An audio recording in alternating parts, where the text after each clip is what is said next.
એમાં ધોમ લીંબુ આવી પડશે એવો મારી પાસે એક દેશી નુસ્ખો હે, લુમખા લીંબુ હે. એટલે આપણે આ લીંબુડીનો પ્લાન્ટ 3 વર્ષનો થયો છે ને ત્રીજા જ વર્ષે લીંબુ આપણે ધોમ આવવા માંડ્યા છે. તો મિત્રો, શું તમારે પણ લીંબોડી છે વાડીએ કે તમારા ફાર્મ હાઉસમાં કે ઘરે, તો લીંબુ કેમ નથી આવતા?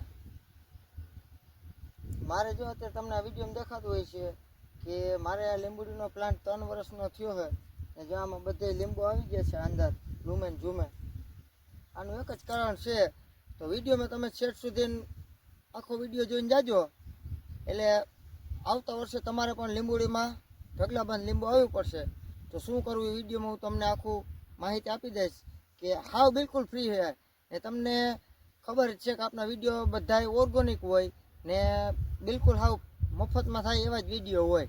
આપણે આમાં કોઈ જાતનો કાંઈ ખર્ચ લાગશે નહીં, તમારે ખાલી 2 કલાકની મહેનત છે. તો હું તમને પહેલાં લીંબુડીમાં જે લીંબુ આવ્યો છે એ બતાવી દઉં, પછી ત્યારબાદ આપણે આગળ વાત કરી કે આપણે લીંબુ ઘરે હોય કે વાડીએ હોય કે વાડામાં કોઈ પણ જગ્યાએ લીંબુડી હોય એમાં ધોમ લીંબુ આવી પડશે એવો મારી પાસે એક દેશી નુસ્ખો છે. તો વિડીયોમાં તમે છેલ્લે સુધી બન્યા રહેજો. પહેલાં તમને હું લીંબુડીનો વ્યૂ બતાવી દઉં બાજુમાંથી. તો જુઓ મિત્રો, જ્યાં તમને લીંબુ દેખાતા છે, આપની આ લીંબુડી હજી આ 3 વર્ષની છે. જો કોઈ નાના છે, કોઈ મોટા થઈ ગયા, કોઈ પાક ઉપર મળી ગયા છે. જો આ બાજુ પણ લીંબુ છે, આ બાજુ. એટલે આખી લીંબુડીમાં ધોમ લીંબુ છે. હજી તો આગળ પાછળ આવવાનું ચાલુ જ છે. જ્યાં તમને દેખાતું છે એક ઝીણકુક લીંબુ, એક આગળથી મોટું લીંબુ. આખી લીંબુડીમાં ફરતી કોર એવા લીંબુ છે, જોઈ લો. જ્યાં આ લીંબુ અહીંયા આ ઝીણકા મોટા, નીચેની સાઈડમાં વેલો ફળ આવ્યું તો એટલે મોટા થઈ ગયા. કોઈ લીંબુમાં ઘણા લીંબુ તો આપણે અંદર ઉતારી લીધા છે, કોઈ લીંબુ હજી પીળસમાં એટલે આની અંદર છે. એટલે આપણે આ લીંબુડીનો પ્લાન્ટ 3 વર્ષનો થયો છે ને ત્રીજા જ વર્ષે લીંબુ આપણે ધોમ આવવા માંડ્યા છે. તો મિત્રો, આ લીંબુડીની અંદર એ ફાલ એવો છે ને આ લીંબુડીમાં હું તમને બતાવી દઉં. એવું નથી કે આપણે કાંઈ એક જ લીંબુડીમાં ફાલ છે. જોઈ લ્યો, જા ઝુમખા ને ઝુમખા જોઈતા નીચે. હજી તો આને ચોમાસે આપણે કટિંગ કરવાનું છે એટલે એનું ઝાડ ઊંચું થઈ જાય. લીંબુ છે. તો મિત્રો, તમારે જો આવી જ રીતના લીંબુમાં ફાલ લઈ આવવું હોય તો સાવ સાદી જ રીત છે.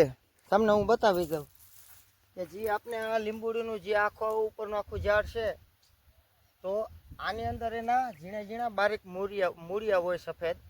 તો આપણે દિવાળીના ટાઈમે, ઉનાળે તમારે ફાલ લેવો હોય તો દિવાળીના ટાઈમે જ્યાં સુધીના લીંબુડીનો વિકાસ છે, એટલે કે જેવડું ઝાડવું છે ને બપોર 12 વાગ્યા સુધી જ્યાં સુધી આવી રીતના નીચે પડછાયો પડે એટલા ભાગમાં તમારે કોદારીથી કે અથવા ગમે ઓજાર લઈ ને આટલું માનો કે 5-6 ઇંચ એટલે કે અડધી પોણી વેચ જેટલું આની અંદર ફરતી કોર ગોળ કરી નાખવાનો છે.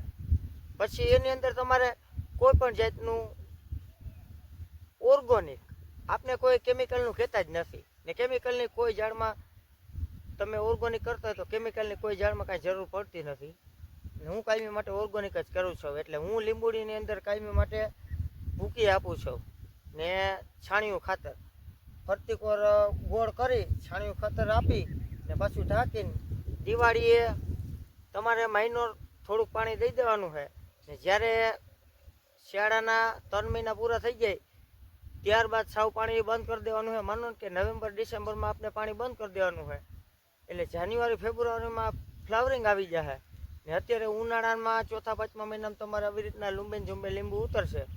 તો હાવ ફ્રી ઓફમાં થાય એવું છે. તો તમારે ખાલી કેટલું કરવાનું છે કે લીંબુડીની ફરતી કોર તમારે ખાલી અડધો પોણો વેત ફરતી કોરની જેમ માટી ખોદકામ કરી નાખવાનો હોય. એટલે આપણે દેશી ભાષામાં એને ગોળ કરવો કહેવાય કે ખોતરી નાખવાનો. ને જ્યાં સુધી બપોરે છાંયો પડતો ત્યાં સુધી ફરતી કોર લીંબુડીની. એટલે તમારે આવતા વર્ષે આ જ રીતના લૂમે ઝૂમે લીંબુ આવવા મળશે.